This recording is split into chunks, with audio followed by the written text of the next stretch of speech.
Welcome back guys dito sa ating channel. Magandang tanghali sa inyong lahat.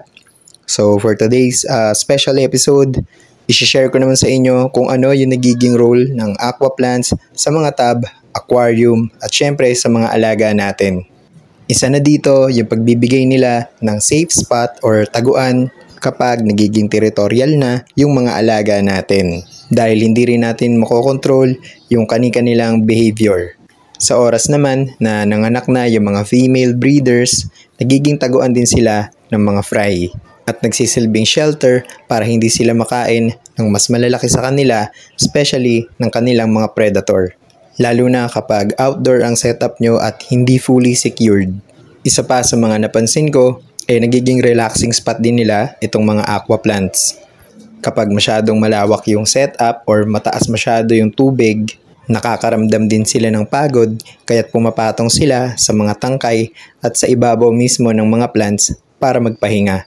Well, hindi naman nalalayo sa atin itong ganitong klase ng senaryo dahil katulad nga ng mga tao ay mangangailangan din tayo ng pahingahan sa oras na makaramdam tayo ng pagod mula sa paglalakad o sa pagtakbo. Isa pa sa pinaka-importanting role na ginagampanan ng mga aqua plants ay yung pagbibigay ng natural oxygen sa mga alaga natin. Gamit yung liwanag na nakukuha nila mula sa sikat ng araw, yung hangin na pumapasok at yung tubig kung nasaan sila ang ginagamit nila bilang pagkain at para makapagpalabas ng natural oxygen na siyang essential para sa mga alaga natin. At anything na kasama nila sa aquarium or sa tub ay nagbe-benefit din dito.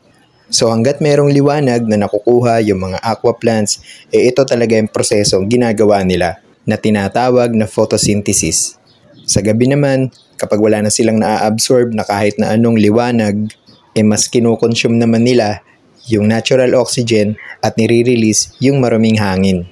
So ito yung reason kung bakit hindi rin ako worried kahit na wala akong aerator or anything na oxygen sa mga tub at aquarium ko. Disclaimer lang, hindi naman ako expert. Gusto ko lang i-share sa inyo kung paano ko na-appreciate at naobserbahan yung mga bagay na ganito. Sana na-enjoy niyo yung panonood at nakatulong sa inyo itong short topic natin for today.